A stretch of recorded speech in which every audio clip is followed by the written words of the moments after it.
So moved. Yes. Yeah. And then the requisitions? I'm fine with them. Yes. Okay. Are there any add-ons? I have two items for consideration not on the consent agenda. I have a resolution to enter into a beneficiary grant agreement with Family Promise of Warren County relative to the American Rescue Plan Act, Coronavirus State and Local Fiscal Recovery Funds. Who's the contract with again? Family Promise of Warren Oh, County. yeah. Yeah, Okay, this so is the this one is that Martin discussed a week or two ago. So moved. What was it? I didn't know anything. Was I here? I thought so. It's the interfaith. Oh, interfaith. Interfaith, yeah. It's for 10,000. Then yes. Yes. And I have a resolution to authorize the president to execute a cooperative agreement between the Warren County Board of County Commissioners on behalf of the Warren County Prosecutor's Office and the City of Mason regarding Victim Witness Coordinator Services in the amount of $50,000. So I saw this in the packet. I'm fine with it, I think. I just want to know what the Yeah, difference is. yeah, here. so the prosecutor actually provides the city of Mason with crime victim witness advocate services, and the city of Mason pays their salary or pays for the services. I see. So it's not us paying anything, it is the city of Mason paying the county for those services. So moved. Yes.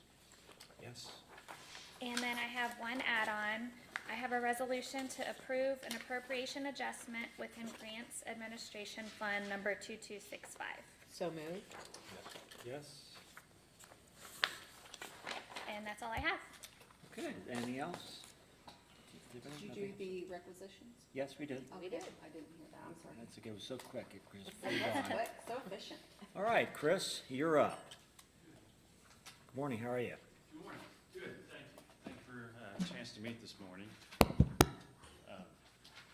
I think we have about 45 minutes on the agenda. I don't think we'll need more than that. If we have extra time at the end, we'll kind of go over some of the projects. that 30. we've You got have going. 30 minutes. 30 minutes, what did I say, 60 minutes? 45. Oh, Right in the 30 minutes, 30 minutes.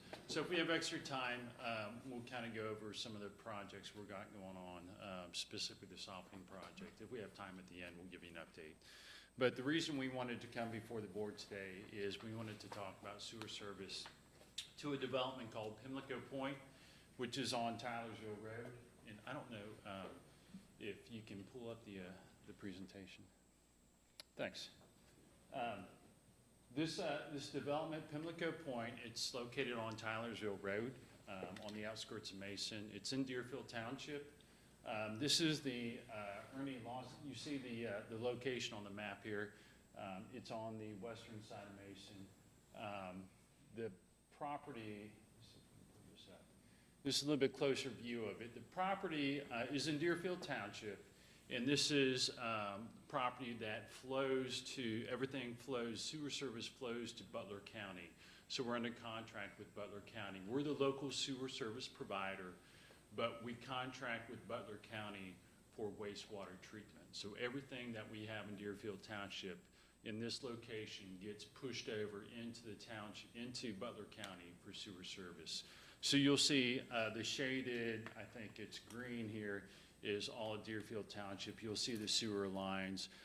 In this property here on the Lawson property, it's right adjacent to our Rosemont property, Rosemont development, and we have a pump station in Rosemont that pumps this flow over to Butler County, and then Butler County pumps it again all the way to their treatment plant.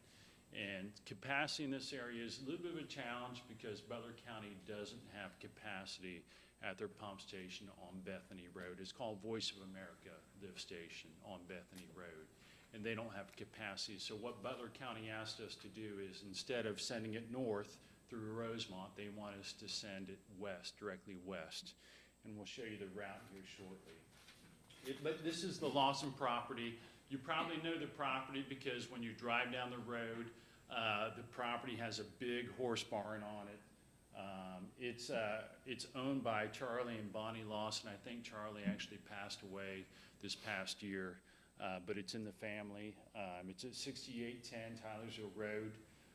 The developer is Silverman, and Tim Burgoyne with Silverman is here. And the designer for it is Bear Becker.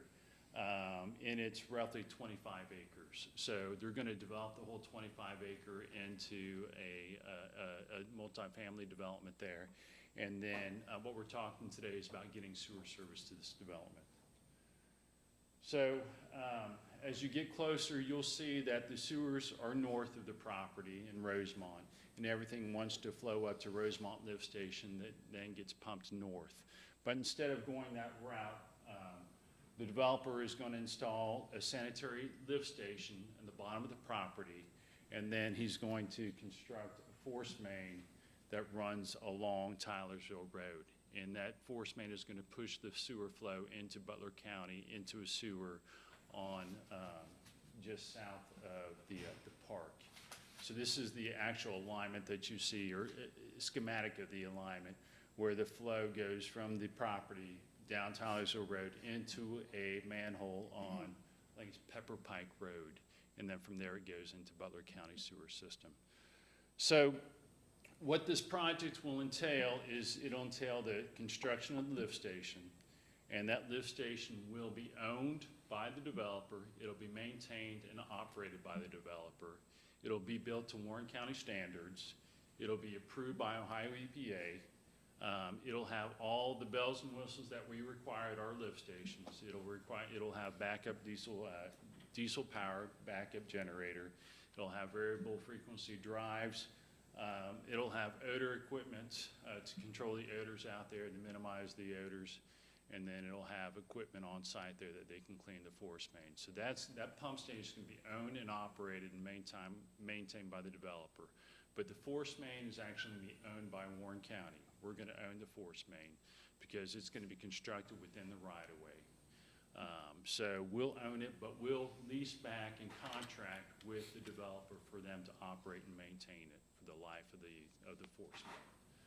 So what we're asking is we're going to ask the board today to enter into a contract with the developer, and it's for the operation and maintenance of the sanitary force main. And so in this contract, in this agreement, it'll call out that the county will own the force main because we're building it within the right-of-way. And anytime the force main gets built in the right-of-way, that improvement has to be owned by a public entity. So I thought we didn't like agreements like this. I thought typically the developer does not own the stations. So typically, we do not take ownership of any additional lift stations. We have a policy where the county does not take on additional sanitary lift stations. But this is a little deviation from it, where we will in name be the owner of just the force main, not the pump station. We'll be the owner of the force main in name, but we're going to contract back with the developer for them to operate and maintain it. And when they don't maintain it, what happens? When they don't maintain it, Right. there's a portion in the agreement that says, if you don't maintain it, we'll go in and we'll do the emergency repair, and then you will get paid, you will be billed. But The the developer's developers go out of business. Yeah, that's what I was about to say. So what happens when the developer's no longer there? Because the development's completed, right? And he's gone. So what occurs? Well, so no, this developer is going to continue to own and own the property. So he's not selling the property off. He will own the Well, property. yeah, that may be his Operate intent property. now, but if he goes out of business or if he decides to sell it, is it then is there a subsequent owner that takes over this contract? If somebody else buys it, that's, I've got the owner here, and he can address that. So that's probably a question that's better addressed by the. I don't have any concern that that's gonna happen. But, when we're thinking about somebody maintaining something in perpetuity, is that right? Yes, Forever? that's in perpetuity. Most developers don't last forever. I mean, good companies, There's been around usually forever. an I'm not entity talking that- about them particularly, but we've had all sorts of developers that were top tier. They're gonna be around forever. 2009, 2010 hits, and they're no longer around, I and what guess it's the happens? same issue that we have with any time we allow a developer to build a lift station, which has happened in numerous times in the past. I can think of the golf course property out there near Western Row. It's Watercrest subdivision. That developer came in and built a private lift station, and they're operating, maintaining that lift station. So that's where, you know, they could go out of business. If that's the case, you know, we still don't have any responsibility. Yeah, Or it could be like there's like a handful of developers who've gone in, built these private lift stations and force mains, and then, you know, we've allowed them to do that. Okay, well, so let me see. It's only the cost of this maintenance of this lift station that we're requiring them to maintain forever. But what is that cost? And then second off, can it be applied to the development? Since it's only for this development, can the people who, you know, can this be done to require whoever owns the property has got to take it? So it's not merely so can it run with the land, Bruce? Can you have a contract that puts in some sort of a land covenant that makes it so that whoever owns the property has to do it? Some, maybe that, whatever. The answer to your question is yes. I'm not sure that the agreement is even on your agenda today. Was it in your packet? I believe so. Okay, if Wasn't the it, agreement Chris? was in your packet, I think. Operating and maintenance agreement? I think it was included Yes. in the packet, I think. It was in the packet. Yes, Tina included in the commissioner's packet. Yes. the last I was aware, and I've been gone since Thursday, the agreement wasn't ready for approval, because the exhibit B was not satisfactory to the county engineer. However, the answer to your question is paragraph 11, provides that the agreement has a binding effect and it's binding on the successors and assigns of the developer. So if the developer were to sell the development to someone else, and I take it that what's happening in here is that they're developing it for dwelling apartments, and they're renting it, is that what's going on? They're not, it's not condominiums, so they're not gonna be, It's a very unique development, and Mr. Burgoyne's here, and he can explain this to you. The entire development will even include single-family dwellings, Oh. but they're all rentals. Everything in this development is a rental, is my understanding, including single-family dwellings. so let's say in the future, they convert it to condominiums or to, and then they have an HOA, and they sell the whole thing off. And it rides with, this agreement rides with that property. So is that It's what? going to be recorded in the chain of title, that's correct. Okay, That's why so- Exhibit B is so important. Okay, so that, in other words, if that occurs and a developer or some other person doesn't own it, but you have a whole bunch of individual owners, which could happen, they could convert it, it still would be the requirement of the owners to take and maintain this. That's correct. And we could assess that on their taxes, their real estate taxes? No, it would be a breach of the agreement. Yeah, but in reality, if they come in and things go south, that especially if it's owned by one developer, something goes south, then all of a sudden they go into bankruptcy. We can't pay, what have you. Then there's no money there, who's paying for it? Eventually a REIT comes in and buys them or whatever out of bankruptcy. And there's ongoing maintenance costs associated with this. That's going to come to the county, because what's going to happen would be 150 people show up in this room saying, my toilet doesn't work. That's correct, and that has happened in this county It's before. happened, I've seen that. So people show up here, and then you run the sewer system, fix it. And then this board fixes it. I thought that when, because I didn't think we'd done very many of these at all. I thought you liked owning these. No. But, or having like a bond on top of that. I thought there was some security that we had, that this isn't the first time I that. don't think No. we've required any bonds or anything like that. After the one out in eastern Warren County had to be inherited by the Board of County Commissioners, the bad experience, the position of the board was no more of these, and we've allowed some of them. The one I remember, I'm sorry, I wasn't paying That's a attention. package plan, that's an actual treatment plan. That was Treatment different, plan but this board had a policy, or at least a practice, of not allowing these, these type of developments with that type of system. But there are a few, as Chris mentioned, where It's not treatment plants, what we're talking about are pump stations. pump So- stations where you don't allow,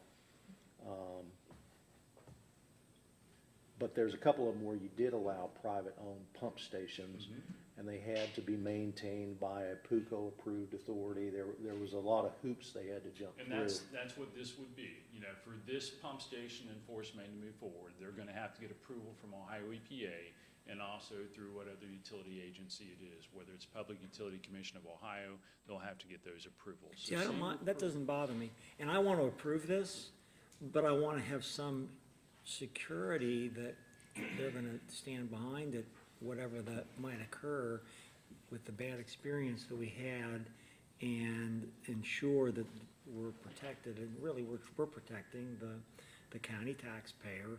So again, I've got two questions. One, if we, for some reason, had to start maintaining it, what is the cost that we would incur? Can you give me an approximate cost? And then two, how do we get some, I see what's in the agreement, but I can imagine all sorts of situations where somehow they're out of business, they're not capable of handling it any longer.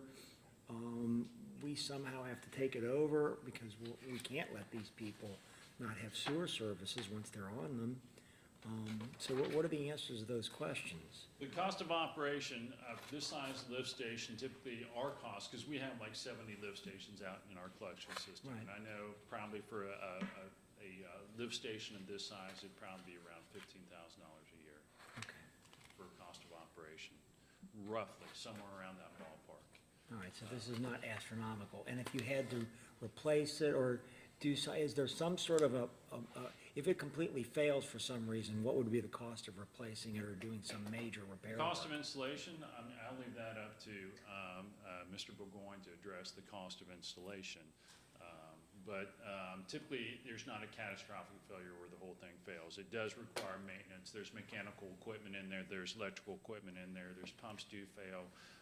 But those, you know, a life of a pump is typically anywhere between like 7 to 10 years. And so that pump could cost, you know, $40,000, $30,000, or $20,000 to replace. So is it, I mean, I was always under the impression that gravity-fed sewers tie into it, you're entitled to it no matter what. But the construction of these force mains and lift stations, that was under the purview of the board. It wasn't just automatically, yeah, you get it because you get it.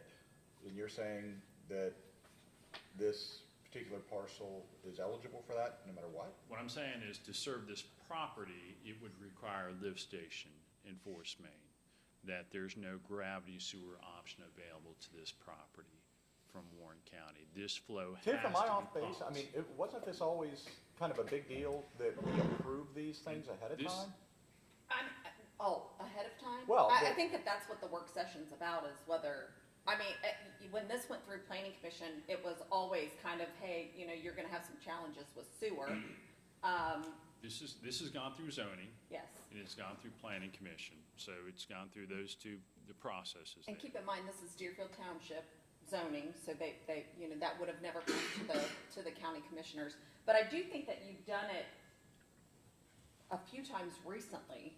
Yeah, Well, Watercrest subdivision, you know. Trails of Prairie Cliff Section 8, currently has a private lift station, that's been approved. So we don't, our department, and I don't, the board actually probably doesn't either, and Bruce can correct me if I'm wrong, we can't stop a private developer from applying to Ohio EPA for a permit to install. The only avenue I think the board has likely is when they request service, sanitary sewer service, is if we say yes or no that they have sanitary sewer service. So, Well, I want to approve this thing, but I just want some security that if the worst thing happens, that we're going to get this paid for. Bruce, do you have any ideas as far as providing security for, A bond, that's the only thing? the HOA, I assume, I don't know how they've structured this, but I assume there'll be some sort of association, but then again, there aren't homeowners. This is a different, unique development. So, I mean, and when you address bonds, we require bonds on construction of improvements out there. So, I'm not talking about that, I'm talking about like a long-term bond in the event that there was a catastrophic failure of the system, repairs and replacement, scenarios that the commissioners have raised today, and there would just be a premium that whomever controls what we'll call the common area, whatever entity's responsible for that, they would have some sort of premium cost for that they would pass through to all of their renters. They would build that into their pricing. So there's no enabling or legislation that would permit us, I mean, I know that when the government has to come in and take care of somebody's grass or something like that, because they're not cutting it, and they're not maintaining their property, that there's a vehicle by which they can, the entity can actually perform the task and then put it on their tax bill, their real estate tax bill. But we don't have that right to do that here? No, I mean, you're talking about an ordinance in a municipality. That's where right. They do that. No, That's exactly what I'm talking about, but I'm wondering, so we don't have that option? no. Okay. Now, the commissioner's right. I mean, the general rule has been, or practice, or policy has been no lift stations, because the sewer department says, we don't like them. We don't want to maintain them, they're costly, they require a lot of manpower, we don't allow them. You've made a couple of exceptions, which may open the door for someone to say, well, I'm entitled to be treated the same as those exceptions. I don't remember what, if anything, we did, but I don't recall requiring developers to provide operation bonds for those lift stations. So, you know, Watercrest or the Latitudes of Deerfield. As part of the as part of the permit to install that they submit, as part of the Ohio Administrative Code, there's a section in there that they have to provide documentation on how the lift station in perpetuity is going to be funded. They have to provide documentation. You can correct me if I'm wrong, Tim and John, but you guys submit all that documentation to Ohio EPA. Again, I don't think it's a great process either. I don't like the EPA controlling that. That's kind of how they have to show how they're gonna maintain it. Can there be a private arrangement, Bruce, or in the contract that permits us, as part of the enforcement mechanism, if we have to take this over, that we can assess it on the real estate taxes? Can that done by deed covenant or some sort of a? Can that be incorporated into the Yeah, agreements? we can incorporate that in the agreement and then put it into a covenant running with the land, that we have the right, if we have to do this and they aren't stepping forward with it and they can't, they're out of business or whatever, that we can enforce it by doing the work and charging it to the real estate taxes, and create that right by them, as owners of the property, giving us some sort of easement or deed or something right to do it. Can that be done privately? we could contractually incorporate an assessment structure, and maybe that works in this case because this is not owned by these people that are gonna show up here saying that we need sewer, we can't flush our toilets. It's gonna be owned by, the owner, who is the successor to the developer. Right.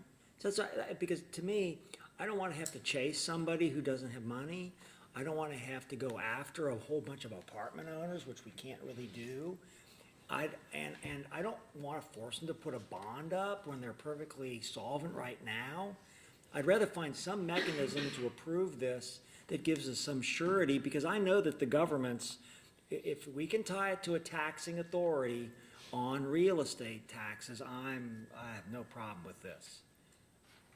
But Bruce, again, I'm not really even talking about this development in particular, that, you know, we're kind of, and I appreciate we're in the weeds of the mechanism of doing this. I'm more systemically that, are there gravity-fed sewers in front of this property right now? Could it be fed by gravity sewers? It cannot, no. No, Ultimately, yes, it has that's a yes or it no. has to be pumped. It No, has to okay, be- so the answer is no. The There's flow not. has to be Correct. pumped out of this No. location. The answer is no, right? And that was our policy for decades, there's not sewers here. Now, then it was a tremendously big deal to come in and say, I have this exception to your policy. This, if you want to get into it, you got to go back to the 80s and 90s on this, because that's when, you know, this property, this whole Deerfield Township area was developed, and it was developed with the intention of providing lift stations in order to avoid some annexation issues out here. So when you look at this location along, you know, Deerfield Township, we have probably 5, 6, 7 lift stations throughout this portion of Deerfield Township that all pump to Butler County. So it was the intention back in the 80s and 90s, when this whole area was developed, that in order for the county to continue to serve it, it would have to be built with lift stations. You see, and I have no problem with that. I get I David's mean, that point. goes, I mean, that's the facts. When you look at the history on it, you know, none of this area could have ever been developed. But you understand what I'm without talking sewers. about, Chris, that we're out in the middle of Hamilton Township on a new farm. It's not gravity fed, and somebody says, let's put in a lift station. Our And that's- policy in the past has been, no. That's why we said, we will not take the lift station. You know, the policy has been, we're not gonna take on any additional lift stations. These are expensive, these are costly for us to operate and maintain. So we're washing our hands of any additional new lift stations. We're gonna only maintain the lift stations we have. Tiff, am I off? I mean, am I remembering this correctly? I can remember specifically one commissioner 10, 15, 20 years ago saying, we're not, there's no sewer, we're not allowing someone to build this, period, end of story. I do, it was an issue back then, but you have allowed in certain circumstances for that to happen in the last, And it's, 10 you know, years, I'm gonna so, say I mean, maybe, or 5 we can years. rattle off 5 or 6 lift stations that have gone in the ground but to in the last Chris's 10 point, years. we will not own them. I mean, But we will have not, been the very stance is, clear, we we're will not not gonna own take any them. more. But the first question that is posed is, does Warren County, so in those situations, downstream, if I put in a private lift station, does Warren County, not Butler County, does Warren County have capacity in their sewer system? This is a different situation. All those situations, the first question that was posed was, if we put a private lift station in, do you have capacity downstream? In all those situations, the answer for us was yes. This is a little different. You know, If this they is, ask us the question, do you have capacity in your system, the answer is no.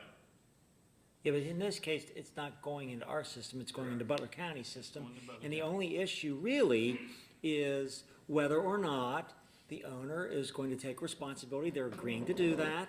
And then the issue is, okay, how do we secure that in perpetuity? Because perpetuity is perpetuity. And for me, the only way to really ensure that is to have some sort of covenant or agreement that permits the taxing governing authority, us, to go after and fix it and then charge it the real estate taxes. And I am very happy to approve this if we have that kind of structure, and I think that our lawyer has said that we could do that as long as the developer's amenable to that. Or the other alternative is to do a bond, and I'll let them decide if they want to post a bond that would cover the cost. Okay, that's fine with me too. the developers here, I think they should probably. Yeah, I think that we give you should an hear opportunity. from him as soon as you're finished.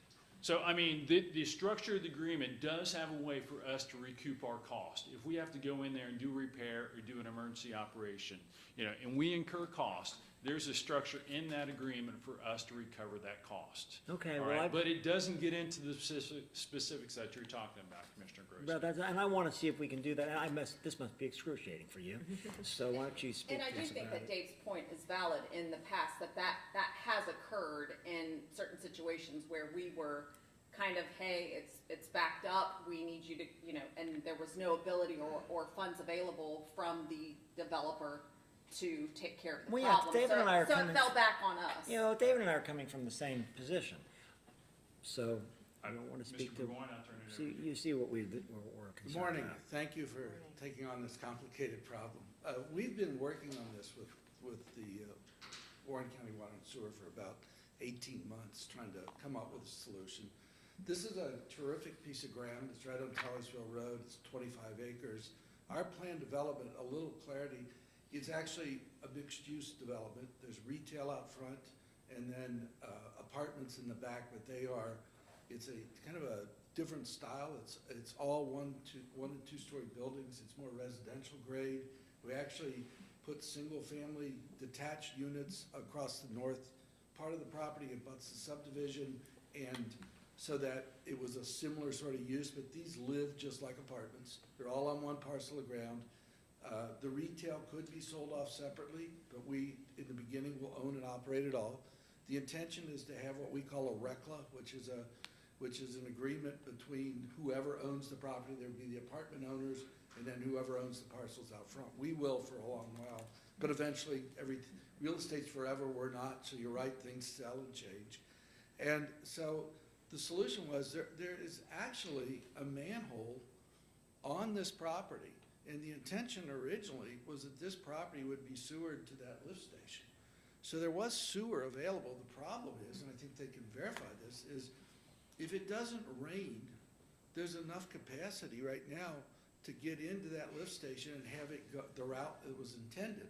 The problem is, when it rains, there's infiltration in the sewer and into the lift station. The lift station becomes over capacity and can no longer handle this additional property flowing there. So we looked at all kinds of solutions, trying to create a surge tank where we could hold it and only release it when it wasn't raining, and we've been through all kinds of scenarios. And then Butler County has the same issue. There's capacity in their lift station as long as it doesn't rain. When it rains, water gets into the system and overflows it. So this is it was intended and originally designed to be sewered. It's just there's problems that come up along the way that's created this. And so our solution was to build a new lift station and do a force main. And we're more willing to do it private. I mean, that's fine. But our challenge is getting to that manhole. We've got to find a way to get to that manhole. And the only way to get to that manhole is to go through the right-of-way. And the only way you can build something the right-of-way is if it's publicly owned. We can't put a private owned. So that's why we're coming to you. We're not asking you to take on any financial responsibility. We're just asking you to help us and assist us solve this big issue of infiltration, trying to get the water, the sewage to the right spot. And it ends out in the same treatment facility it was intended to end, and it just bypasses those two overcapacity lift stations. And so we are willing to cooperate in any way possible. An assessment's fine with us. We even proposed at one point that, hey, if you want to make it a public lift station and force main, and just assess us on every bill for what it costs to operate it. We're willing to do that if we're also willing to own it and operate it. You talked about bond. I don't know if I can get a 99-year bond. Well, I'm suggesting that. But we would be willing to, work with you. Yeah, our anticipation was that this will be estimated $50 to $60 million development. So the asset behind paying for things is not Silverman Company or Howe Home. It's the real estate. It's the $60 million developments. But you've already talked about basically three owners. But you, the owners of the apartments, and the owners of the But retail. We don't even know who it's they are. designed that the apartment owners would be the operators, and the other three would be, it's the same as a detention basin. We have one detention basin. It's operated by the apartments, but the retail outlets will pay their fair share costs, and also private drives, using private drives, snow removal. There's a whole system in place for the out parcels to contribute to the cost of maintaining things on the site, and this would be in addition to that. But the biggest user by far is certainly the apartments. And they would So be are they the entity. apartments or single-family homes? They are, the apartments, we actually have a, Can you pull that presentation back up, and then the next slide is a layout of that, so. Well, as they're doing that, regardless of but they're all rental units. However they're structured, however Deerfield, which is home rule, has agreed to with regard to this, and they're the ones that you have to go through on that, they're rental units. And all I care about ultimately is that if our lawyer can make an arrangement that he feels gives us sufficient security in perpetuity, I will agree to this. And I thought the only way to do that was to have some sort of private arrangement that permits us ultimately, if we have to come forward and maintain this at some point, to assess it on the tax bill. Okay, is that your development? we have no issue with that. Just to show you, there are 4 out parcels. All this will be owned by one entity to begin with, but they could be sold off individually. But if they are sold off, they would be subject to whatever that agreement is the ability to assess them as well, that would be fine. But at most, you would have 5 owners here. That's the most you would have. And the largest would be, of course, the apartments. And that's who you could assess, really, is just the apartments. And then it would be their responsibility to collect from the retail outlets. What's the retail part of this? So. Is that the in tan portion in the front? Yeah, it's a TAM portion. They're 4 1-acre. What kind of retail do you intend to put in there? It'll be a variety of, probably a little fast casual, not McDonald's, more like Chipotle or Panera, something like that. Could be dental offices, banks, medical offices. It could be a nail salon or something like that, but just traditional retail uses. And we've already had some interest. We're not really promoting it yet. We're waiting till we get under construction. But you can see there's a private drive coming in. They access off the private drive. There's a detention pond there. Those are all items that will have to be shared at expense as well. And there'll be a thing called a RECLA that allows that to take place. And then we're willing to do it, maintain it, pay the cost of maintaining it. And I think the asset's large enough to ensure that it's not going to be a burden for them to maintain this. The other thing is we're talking with them. The force main is low pressure, it's in the ground. They have a life expectancy of maybe 80 or 90 years. Nobody anticipates a whole lot of issues with this thing. An air relief valve may need to be replaced. Somebody constructing something might dig one of them up and damage it. They'd be the responsible party then. So we're putting in a facility that allows us to put a pig so we can scrub the inside of it if need be. That's not in most of the lift stations up here, but we're adding that to this one. So it's something that can be cleaned and maintained every 5 or 7 years if need be. So it's not a high maintenance thing like the lift station is. The lift station requires more maintenance. And again, my comments, I just want to say a couple of things. Number one, I'm not saying anything negative about Silverman and Company. As a matter of fact, I knew Hal Silverman way back in the day, growing up in Blue Ash when he started there. So not saying anything disparaging about the company at all. But my 2 problems with this particular development are what you alluded to earlier, is number one, that there is a sewer line right there. But that was actually designed to handle a heck of a lot less capacity than what was actually put in. That you can't get 10 pounds of stuff in a 5-pound bag. And essentially that's what we're doing. And now we're saying, let's even add more and let's just send it off somewhere else and be really creative and treat this sewer, or this sewage, because we've overbuilt in this area. And this is just one more example of overbuilding in that particular area. So that was point number one. And again, that's not your problem. I'm not blaming you. But then issue number 2 with me is, when you talk about single-family residences that are now all going to be rentals, and again, it's not your problem. I'm a REIT investor. I understand the private equity market of trying to get that cash flow and the money that's coming in. I understand it. I think that's one of the greatest threats to the middle class of this country that you could possibly have, is taking away single-family ownership and that of home ownership. And that is what's coming.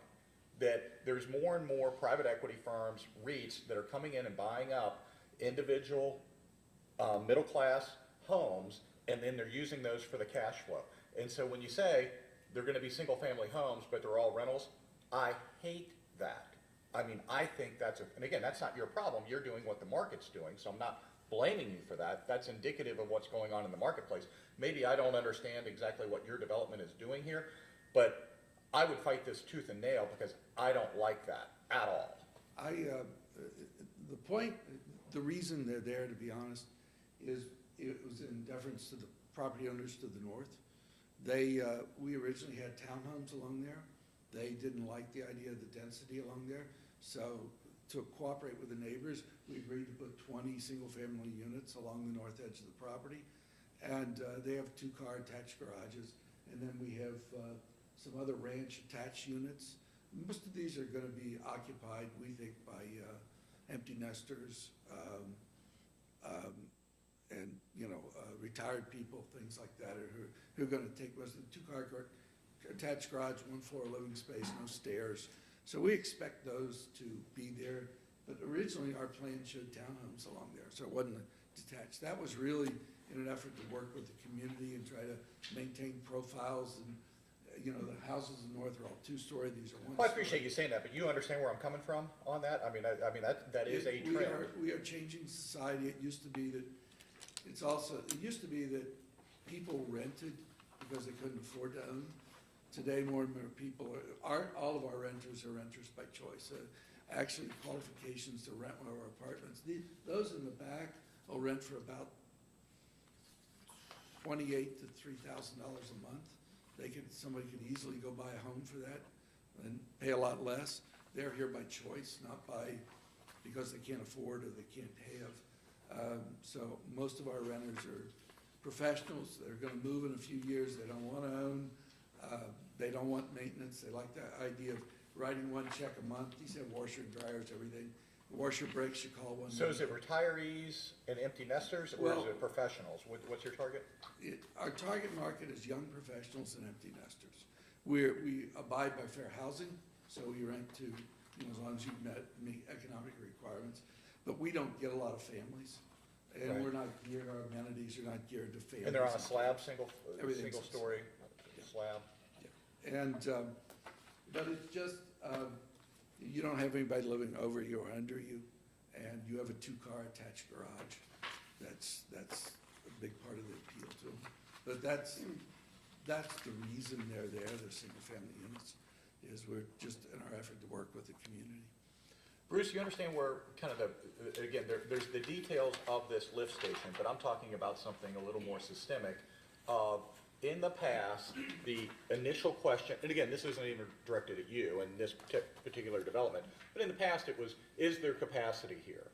And it sounds like the answer to that question is no, that Correct. there is not enough capacity.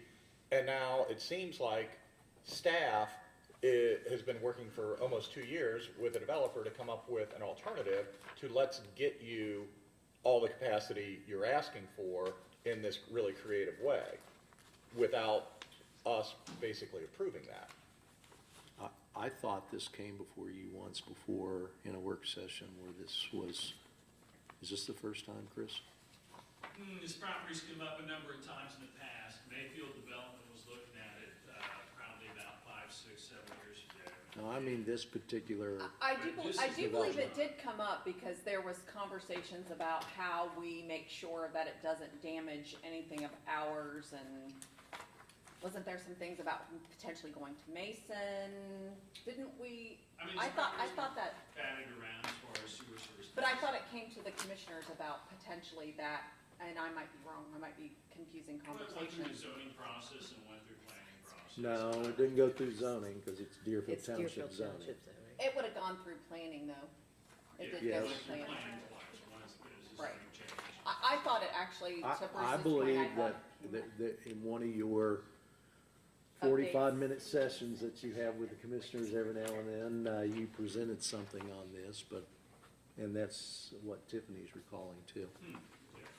Well, look, I mean, I'm not gonna make a judgment about the merits of the development, because you went through zoning and stuff with Deerfield Township, apparently you're gonna get approval or whatever, but that's not our call.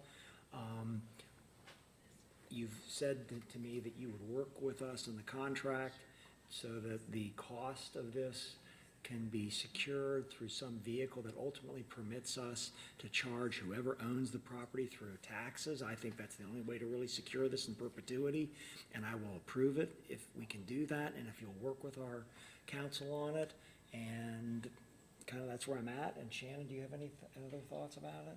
Yeah, I mean, my question when we came here today, after reviewing the agreement, was gonna be to Bruce, to ensure that, to hear from him that the agreement protected that precise issue that you raised. And so, I'm not sure we're there that, I mean, you surfaced a new issue around what happens to successorship of the property.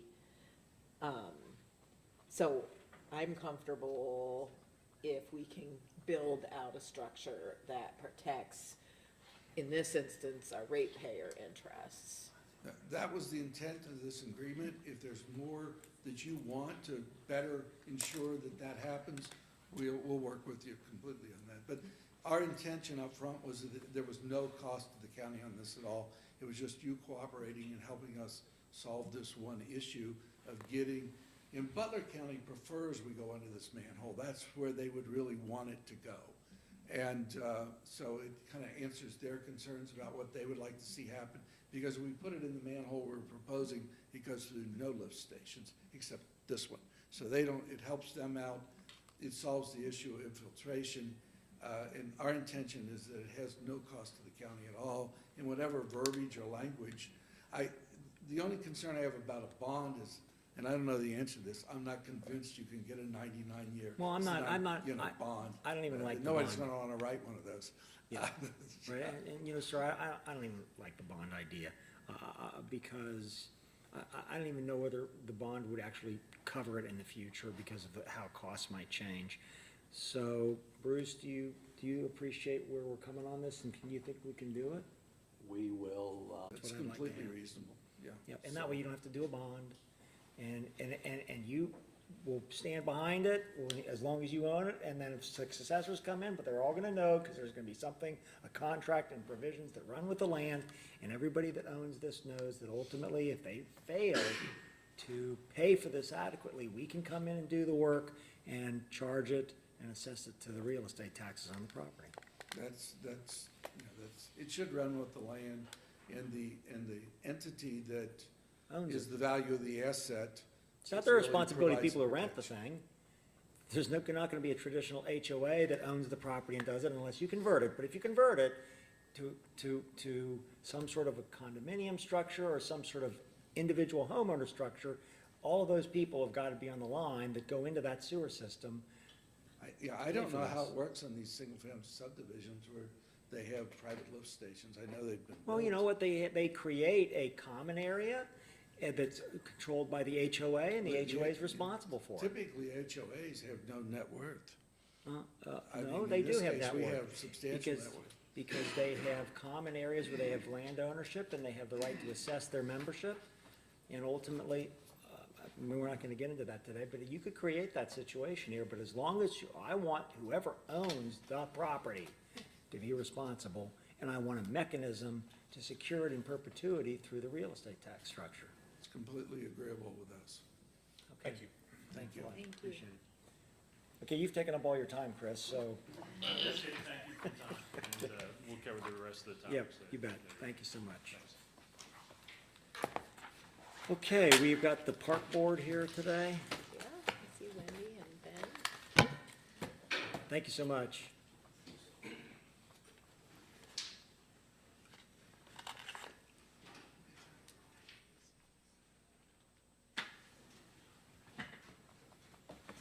Hello, how are you all? Hi, Ben, how are you? I'm doing good. Good. I'm not here to speak on Deerfield Township's behalf. I've been involved in that case for many years, since, I think, 2009, one way or another. It's an interesting property. It's kind of nostalgic to come to a meeting and see all of that still going on. But much happier to talk about Park District stuff than it is. So am I. It's always good when you go after someone like that. This is a little bit more positive and easy to deal with. So, just to be respectful of your time and to cut to the chase to a degree, I know we have been talking collectively with some of your senior leadership team about much of the updates that we've been doing over the course of the last, quite frankly, 5 years, and really within the last year and a half or so, things that have been going on. In talking with them, I know that staff talked with you, Board of County Commissioners, last week and kind of gave a bit of a soft update on things that we've been up to, and you guys thought, hey, why don't you come back and actually talk to us so we can hear what's going on, see what you're up to, give some input to us on where you guys, you know, would like to see the Park District go, et cetera, et cetera. So I think, unless I'm mistaken, that's kind of the purpose for today's work session. Does that sound about right? Good, okay.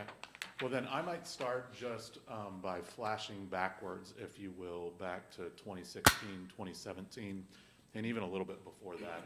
In my role at the Park District right now, I'm the board president, volunteer board. There's 3 of us that are park board members. I've been on the board, though, since 2010. When I first got on the board, we would perpetually come back to the county commissioners and ask for, quite frankly, kind of handouts. This board doesn't do the appointing for our board. Each of our board members, the 3 of us, are appointed by the probate judge per statute to, I think it's 3-year terms, might be 4-year terms. I go whenever they tell me to come back and get re-sworn in. But we don't have a county levy. We don't have any of those things. We have some other funds that we do receive, but quite frankly, historically, the funding that we've received has been out of the county's benevolence that you all have given us. We used to come and say, hey, we want to purchase a truck, or we want to do this, or we want to do that. So we'd come back and we'd talk to you all about that. From 2010 through 2015, there's lots of conversations with some of you and your predecessors of, quite frankly, how do we kind of get you off of our dime respectfully, almost like a parent with a child. One day we'd like you to grow up and leave the house. So how do we do all that? So that's where we landed, I think. It might have been, Commissioner Young, your suggestion. Hey, wait a minute, we have the local government funds allocation agreement. We get about 44%, we being the county does. What if we basically, in essence, cut our share in half to where afterwards each of us would get about, well, I guess my math is off, would get about 24%. So you cut your share in half. We got about 4% before. So you cut your share in half. We went around to all the local governments and talked to them and explained why we wanted to basically change the local government funds alternative formula that the county uses. So what that did was, starting in 2017, that gave us quite literally a permanent, bankable, budgetable funding source for the first time ever. Again, before that, it was just we'd come and ask you when we needed money. I think, hopefully, in a good way, as I understood some of the conversations last week, is that you all have maybe, in a good way, become a little less familiar with us because we haven't been back here to ask you for money so often and to kind of explain everything that's been going on. That's a good thing, in that I think it's accomplishing what we all were hoping for, which is us eventually getting off the county's dime. That also can be a bad thing, in that we're not regularly coming back before you all to give you updates as best as perhaps we should. So we're here to do that to a degree now, and also just to give you updates, and so you can understand what we've done over the last 5 years, as well as where we're planning to go for the next 5 years as well. So the first update I will give is first Wendy Monroe, who, by the way, I should let you know, everyone that's here on behalf of the Park Board. So you have obviously Jeff Lazy, fellow Park Board member, as well as Wendy Monroe. I'll talk a little bit about you, her in a minute, and then obviously you have Larry Easterly, our long-term park director, Shannon Aquino, who is, I'll talk about as well, our new kind of finance person. And then I don't know if you're here just for us or not, but she's our lawyer like yours too. Katie helps us out with lots of stuff.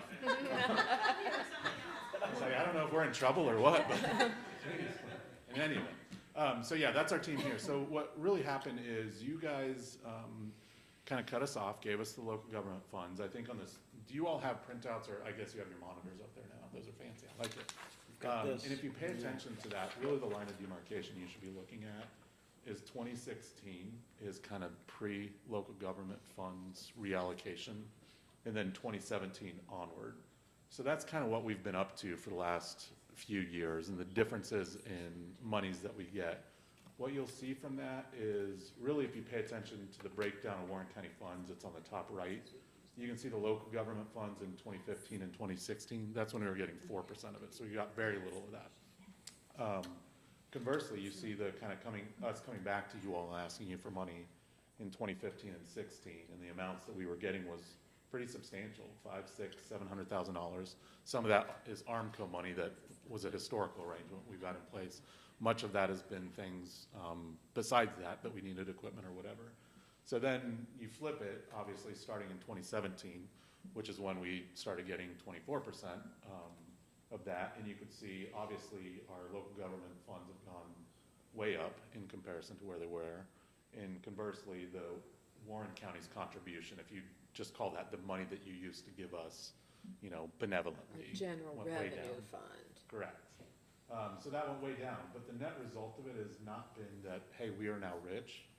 The net result of it is, if you actually do the math and you look at that, and I calculated it, We basically this year are bringing in as revenue about $500,000 more per year than we were in 2016.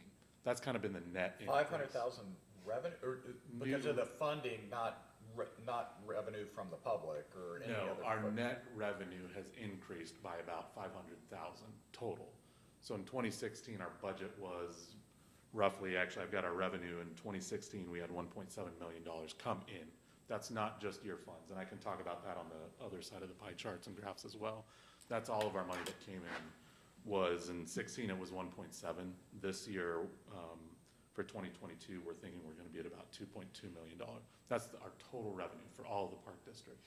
You can see the breakdown on that. That's the revenue on the top left. Those slides, it's broken down by Warren County funds, and in that one, it does include the local government funds, that blue category, because quite frankly, that's your money. You guys have agreed to give that to us, and we're keenly aware of that and appreciative of that. The next one is park user fees. So that's where, if you go to Armco, you play around a golf. If you rent a shelter, if you go out to Heising, you do a wedding out there, that's our own money that we've brought in.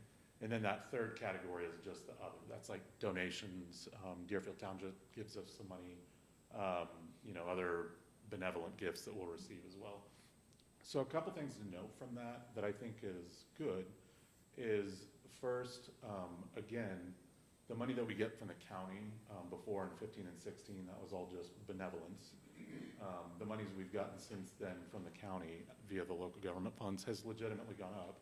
We're very appreciative of that. The other thing that I'm proud of, and I think can sometimes be a misnomer, is if you remember back in 16, the concept was, why don't we give you a new funding source that you can use to basically invest in the park district to generate more money? So it's kind of the concept of, we'll give you money, you come back and explain to us, what have you done with the money that we gave you, and how is that increasing revenues? It's certainly not oh my gosh, look, we found, the magic sauce, and we've been able to, live permanently, and we're gonna have this huge budget because we're making money. Parks are quite literally in the business of losing money. That's what they do by definition. But if you pay attention to the orange line, if my coloring is correct, the park user fees, in 15 and 16, those were lower. You look at 17, 18, 19, they start going up. 20, they go up even higher. 21 is higher. So the amount of user fees that we've been able to increase on account of the revenue increase that you all have given us, I think is, I don't know if the right word would be impressive, but I'd certainly say it's at least noteworthy for a park district to do. Some of the things that we've done, if you look a little bit down under the capital expenditures between 2015 and 2022 that have led to those increases. Remember, we kind of came up with a list. What are the things that we would like money from you all that will help us in turn generate money? If you look at those slides, you'll see of our park user fees, 96% of the revenue that we generate comes out of Armco Park. Everything that we get comes out of Armco Park. It's only 4% basically weddings at Heisey and a couple other things. So if you look at the capital expenditures that we've done from 2015 to 2022, it's about $3.2 million of that. The ones that we've done primarily have been Armco, softball. That was a conversation we had ad nauseum about those fields weren't great. That concession building was horrible. I think the commission's prompting, we got the Career Center involved and we built a brand new concession stand. We've upgraded the field. So softball, new concession stand, field lights, scoreboard, fencing, golf, paving the golf cart paths. There's a reason for that. When it rains, people don't want to golf. If you pave those, you can get more rounds of golf in. So it's purposefully thinking with an eye towards what can we do to generate revenue. New shelters, again, those get rented out, volleyball courts, resurfacing the tennis and basketball courts, things such as that. We have done other work at other parks. We legitimately don't want to spend all of our time just at Armco Park because it brings in revenue. We have other parks that we've done improvements to as well. So we've listed those there. So that's kind of what I think we've done over the last 5 years in terms of what have you done with thy money, thou good and faithful service. That's kind of the show of what we've done. Where we're at and moving forward, in the updates to give you to a degree are, I think maybe first and foremost would be Wendy joining the board. I think many of you, if not all of you, know of Wendy before. She joined our board, I think, 1.5 years ago, give or take. Time flies when you're having fun. And it's been quite frankly, I think revolutionary. It's really breathed a lot of new life in our park board. I think Wendy coming on board was great in that it helped all of us kind of question the why. Why are we doing this? Why aren't we doing this? This is how I saw it before at City of Lebanon. Why are we not at that kind of a level of sophistication? How can we modernize? Why do we have that park? What are we doing? And it's been great. Quite frankly, we've gone from having one meeting a month to now we meet twice a month, in large part because we're just trying to catch up for lost time. We're trying to modernize, we're trying to professionalize, and I think Wendy's breathed a breath of fresh air into the park board that's really helped us think of how to disrupt the status quo. Through that, and that's our next update, is I think, quite frankly, it's been apparent, maybe even before this board as well, that historically the park district hasn't been particularly adept at understanding its own money and its budgeting and its forecasting and those things.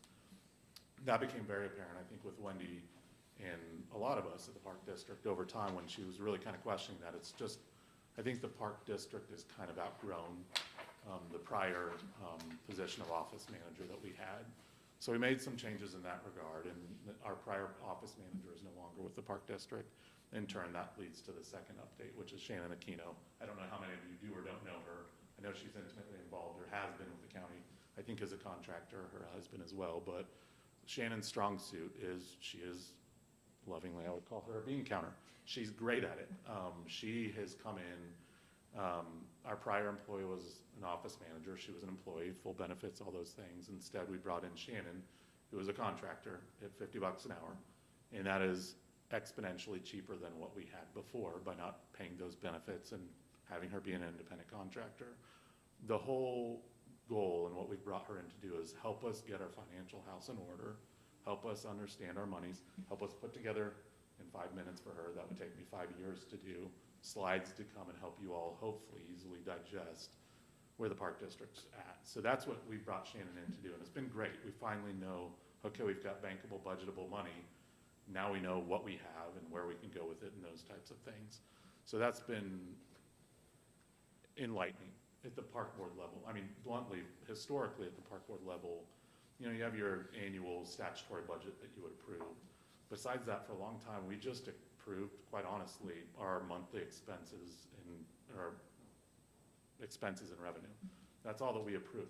We weren't looking at kind of our annual budget. Where are we at in our spend? What's our 5-year forecast? What's our plans for the future? It was just kind of, not in a bad way. We were, you know, fiscal hawks over what we could see, what we knew, but we really didn't have the wherewithal to truly start understanding these things. And that's really, I think, what's changed by bringing Shannon on board.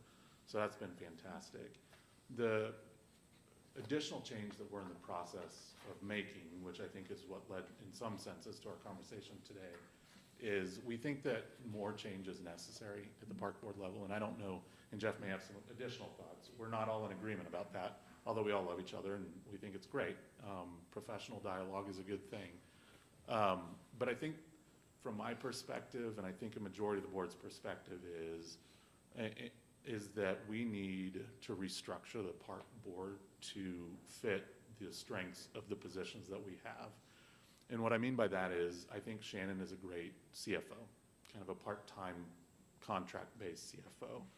Larry Easterly, who quite bluntly, ride or die, I love him. Larry is amazing, and the fact that he's here, despite conversations that we've had, is a testament to his true work ethic and character as a person. Larry, in my opinions, strongest suits are operational. I think that Larry is a fantastic parks chief operating officer. He can squeeze blood out of a turnip. He can fell trees with the best of them. He can do all the managed crews, all those great things. You know, what I think that we're lacking at the park board level is kind of a true executive leader type person that's visionary, that has a professional background in it. We're just 3 park board members that are volunteers by nature that are trying to do what we can. And Larry's been amazing. I think I oftentimes, like when I'll give trainings on the park board and what we are and what we do, I talk about life before Armco Park and then I talk about life after Armco Park. And the reason for that is, you know, we were, for the most part before that, maintaining playgrounds and cutting grass. That's what we were doing. And then when we received Armco Park, it was, you know, completely different everything. A golf course, 310-acre lake, boats, all those different things, softball, all of it. So I think the park district is just exponentially grown, and the level of need at the management level has increased. To where that's where I think our position is, and what we would like to do is hire a CEO, and then we'll have a CEO that runs it. We have Larry being the COO and Shannon being the CFO. So that's where we're going with it. I mean, quite frankly, the person, I don't want their heads to get too big by it, but the kind of people that we all know that I think is great for stuff like this is someone like a Chris Johnson or a Phil Smith, that, you know, dynamic leader, great public, you know, communicator, speaker, educator, all those kind of things. Just someone that's a true kind of executive to run the place. So that's what I'm hoping we can do. Obviously, we'll have to come down to who do we pay, how much do we pay, all those kind of things, and we can talk about that today or later. But that's kind of, I think, the next kind of true structural change that's still needed before I think we can become what we are or what we want to be, which is, you know, truly a modern, professional park district. I oftentimes will say, you know, Warren County's motto is quite literally Ohio's playground, and many of our playgrounds are not the best playgrounds around. We need to fix that. And I think over time, increasingly, our public, our demographics are demanding things of that nature. So I think that's where we're trying to go. No, don't get me wrong, we're not here to talk about a levy. We don't want to increase I'm not asking for any additional money from you all.